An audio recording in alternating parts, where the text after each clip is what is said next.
Hello friends, जज्बा IAS में आपका स्वागत है। मैथ की क्लास है। इसमें हम नया चैप्टर स्टार्ट करने जा रहे हैं जिसका नाम है संख्या पद्धति।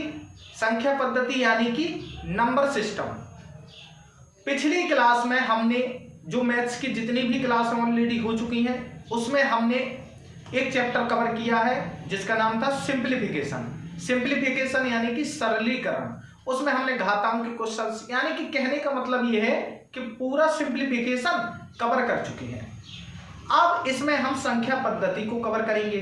संख्या पद्धति की जितने भी यूपीएससी में क्वेश्चंस पूछे गए या किसी पीसीएस में पूछे गए वह सारे क्वेश्चंस हम इस वीडियो के माध्यम से सॉल्व करेंगे। और हम वही क्वेश्चन सॉल्व करते हैं जो क्वेश्चंस ऑलरेडी किसी एग्जाम्स में पूछ लिया गया हो, और भी क्वेश्चंस ऐसे सॉल्व करते हैं जो आने की संभावना होती है। संख्या पद्धति स्टार्ट करते हैं। संख्या पद्धति है क्या? इसमें संख्याओं के आधार पर क्वेश्चन होते हैं।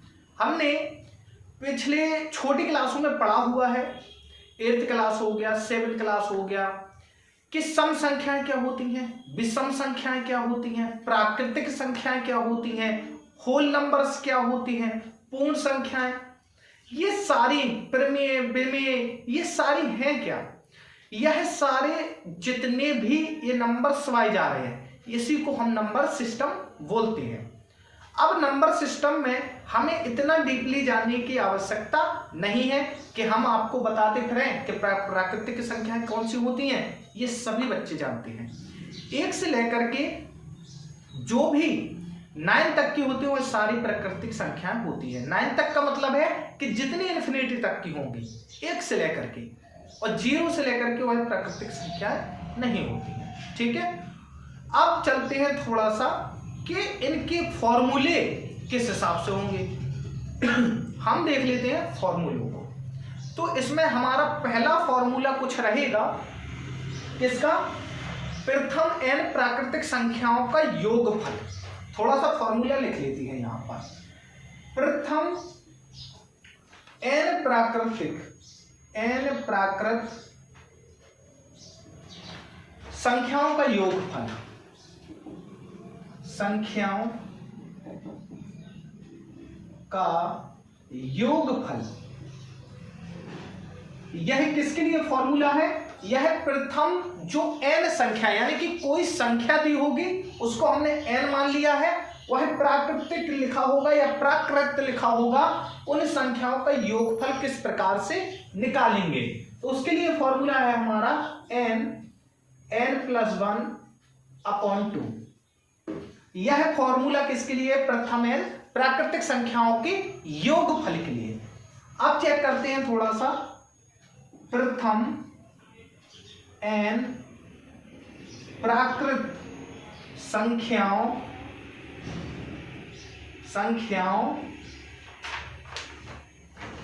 के वर्गों का योगफल, के वर्गों का योगफल समझ सकते हैं, का योगफल किस प्रकार से निकालेंगे उसके लिए उन्होंने फॉर्मूला दिया हुआ है। तो वह फॉर्मूला हमारा है n+1 और यहां पर 2n+1 और पूरे का अपॉन 6। यह फॉर्मूला हमारा किसके लिए आएगा? यह आएगा प्रथम n प्राकृतिक संख्याओं के वर्गों का योगफल निकालने में। ठीक है, अब थोड़ा सा देखते हैं प्राकृतिक संख्याओं के घनों का योगफल कैसे निकालेंगे। घनों का योगफल के लिए, घनों का योगफल निकालने के लिए फॉर्मूला है ब्रैकेट यहां n और यहां पर आएगा हमारा n+1/2 और पूरे का स्क्वायर। यह है हमारा घनों का, जहां पर n प्रथम n संख्या होगी उनके घनों का योगफल निकालना है, उसके लिए है। अब देखते हैं हम n सम प्राकृतिक संख्याओं के लिए। सम प्राकृत संख्याओं का योग, अगर हमें संख्याओं का योग निकालना है कौन सी? सम संख्याओं के लिए, तो उसका क्या फॉर्मूला होगा? n+1 और यहां पर n। यह किसके लिए है? सम संख्याओं के योग को निकालने के लिए। तो विषम संख्याओं के लिए क्या होगा? विषम संख्याओं का भी निकालना है, तो विषम संख्याओं का योग हम निकालेंगे कैसे? इसका फॉर्मूला है हमारा n²। समझ गए बात को? ये फॉर्मूले हमारे यहां पर इस टॉपिक में हेल्प करेंगे क्वेश्चंस को सॉल्व करने में।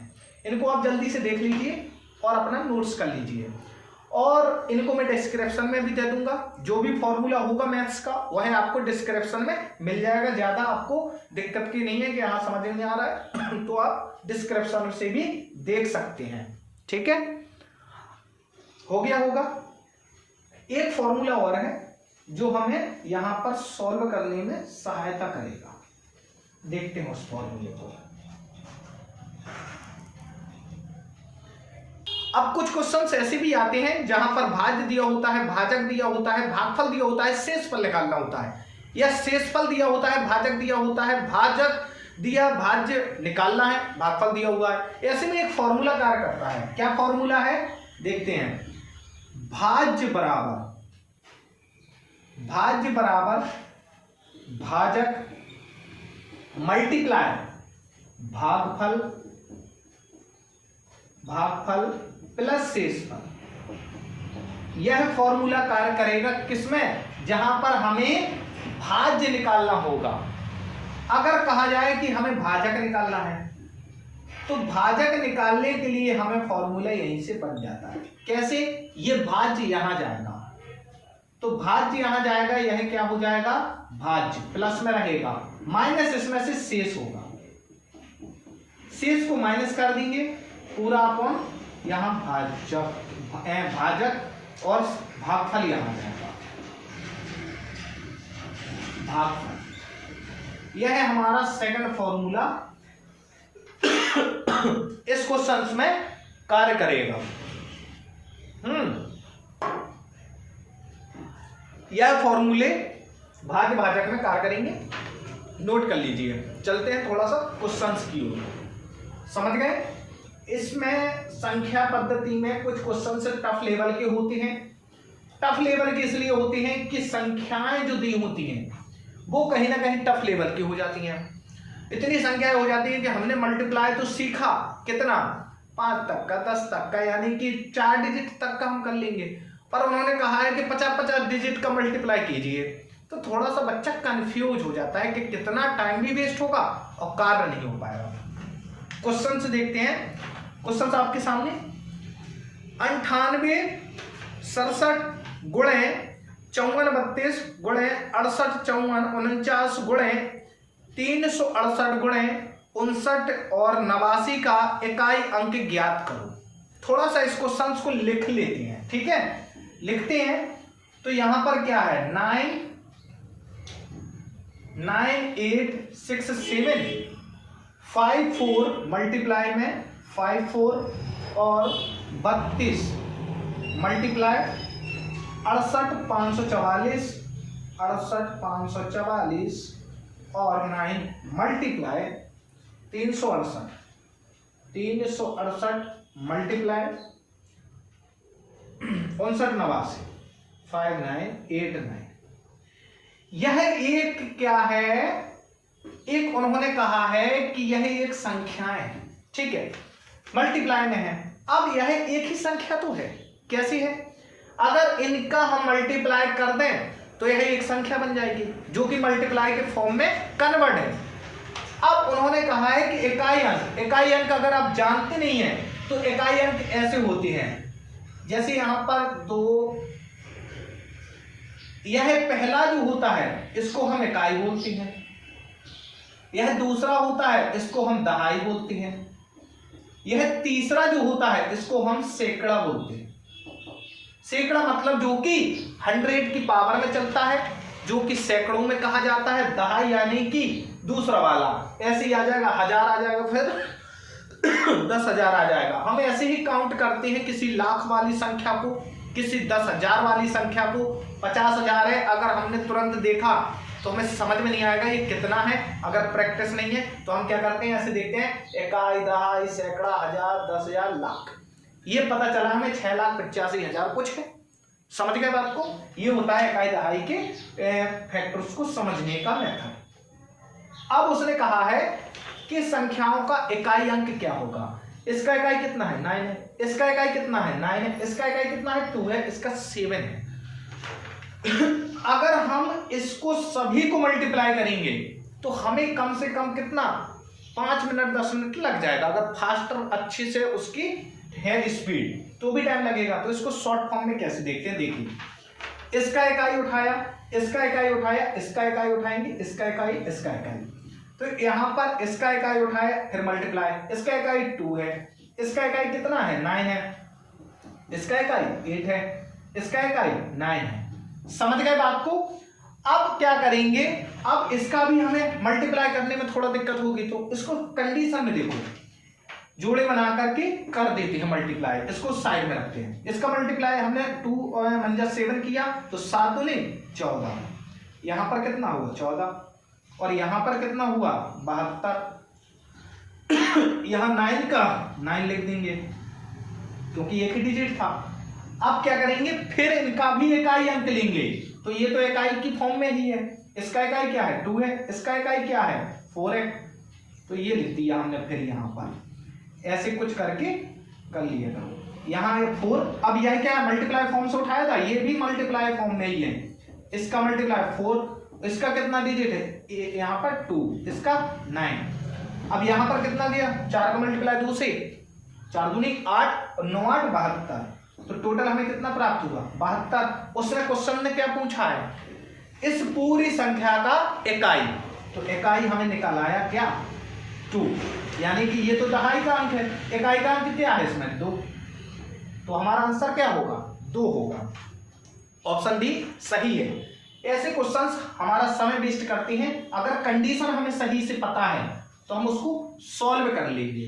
ठीक, चलते हैं नेक्स्ट क्वेश्चंस की ओर। नेक्स्ट क्वेश्चंस क्या कह रहा है, इसी प्रकार से हम टॉपिक वाइज सारे क्वेश्चन सॉल्व करेंगे सी सेट के। रेगुलरिटी आप भी बनाए रखिए। जब मैं गैप नहीं कर रहा हूं, एक भी वीडियो अपलोड करने में पीछे नहीं हट रहा, तो आपको भी एक रेगुलरिटी से पढ़ना है। क्वेश्चन नेक्स्ट है, प्रथम 6 7 प्राकृतिक संख्याओं के योग का इकाई अंक क्या है। देखो इकाई अंक पूछा, किसका पूछा, प्रथम यानी प्राकृतिक संख्याओं के योग का। हमने पहले ही अभी फॉर्मूला लिखाया था। क्या लिखवाया था, जहां पर n प्राकृतिक संख्याएं हो, कौन सी प्रथम है, n की जगह पर उसने कितना दे दिया, देखते हैं फॉर्मूला क्या बताया था हमने, n और n+1 और पूरे का अपॉन का 2। समझ गए बात को? अब क्या करना है इसमें, n की जगह पर वहां पर लिखा था प्रथम n, तो यहां क्या लिखा है प्रथम 6 7। तो जो n की वैल्यू होगी वो कितनी है 6 7। फिर निकालेंगे इसका इकाई अंक। ठीक, यहां पर 6 7 लिख देंगे और यहां पर 6 7+1 अपॉन कितना है 2 है। यहां पर क्या होगा 6 7 को सेम लिख देंगे। यहां पर मल्टीप्लाई का ये कोष्टक खुलेगा तो मल्टीप्लाई का साइन छुपा हुआ होता है, यानी साइलेंस होता है, दिखता नहीं। 6 7+1 तो 6 8 अपॉन का कितना है 2 है। तो हम इसको किसी से काट सकते हैं, यस काट सकते हैं। यह कितने से कटा 3 4 से, 3 4। अब 3 4 का यहां पर मल्टीप्लाई कर देते हैं। तो यहां पर 6 7 मल्टीप्लाई 3 4। अब मल्टीप्लाई करने के लिए किसी को 34 का अगर आता नहीं है टेबल तो डायरेक्ट कर सकते हैं ऐसे। 7 के 7 चौको 28, हासिल कितनी जाएंगी 4, 6 चौको 24, 24 और 4 यहाँ पर कितना 28, ऐसे किया। अब यहाँ पर 7 21, यहाँ कितना 2, 36 18, 18 और 2 कितना 20। हमारे पास प्राप्त क्या हुआ 8 9 2 2।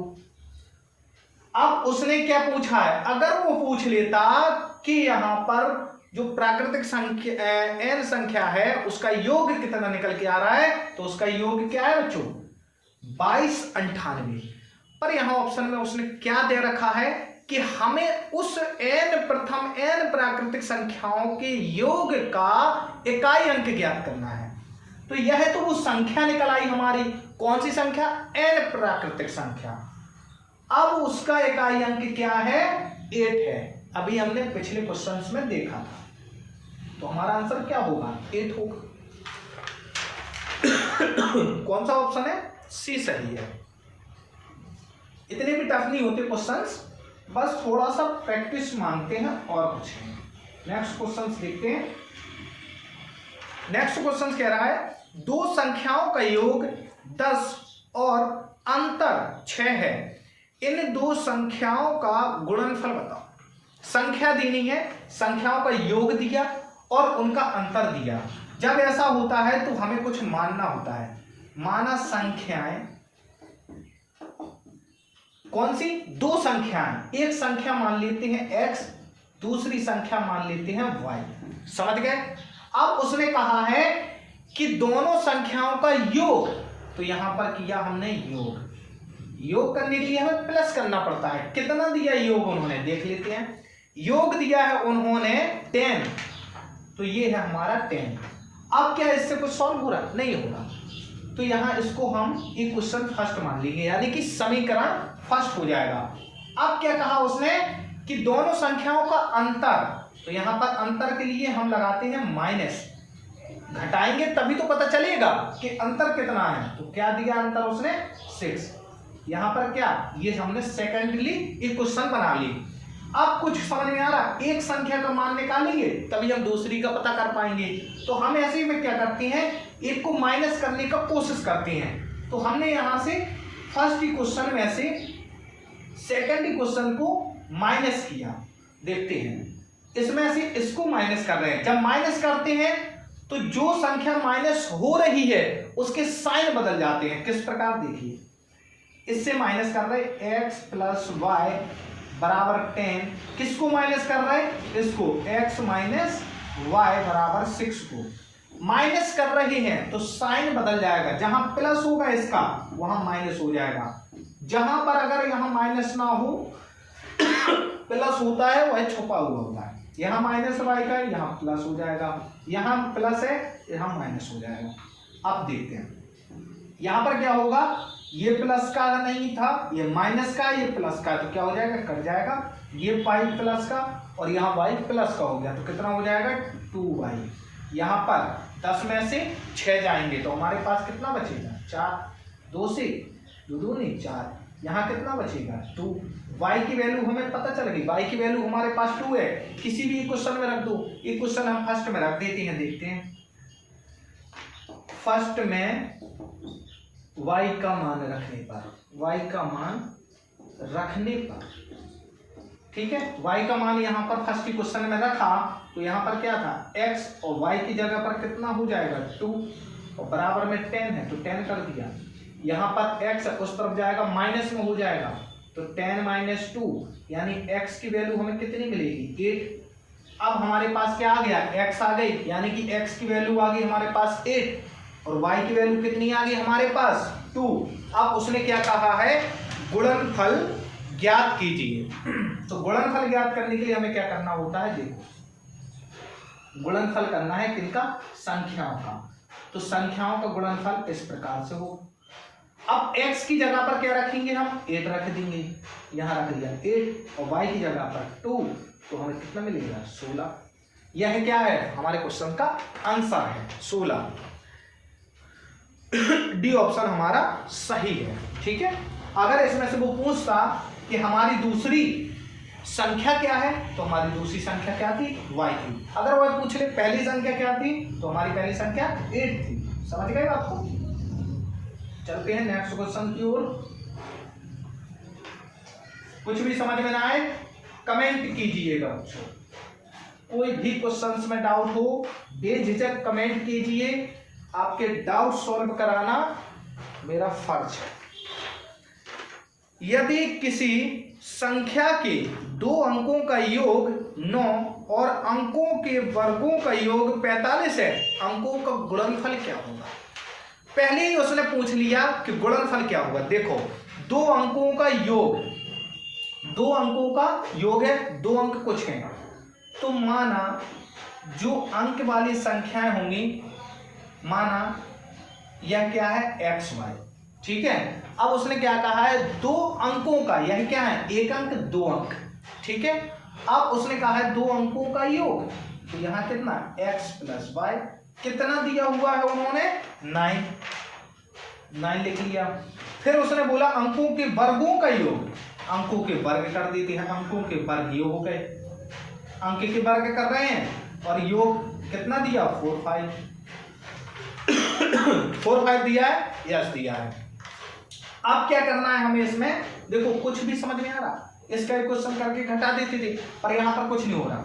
इसका फॉर्मूला अगर आपको पता हो, इसको हम किस फॉर्म में लिख सकते हैं, इस प्रकार लिख सकते हैं, x प्लस वाई का होल स्क्वायर, इसको लिख रहे हैं x square plus y square का क्या कर रहे हैं, फॉर्मूला लगा रहे हैं। यहां पर कितना होगा x square plus y square और प्लस 2xy, समझ गए बात को।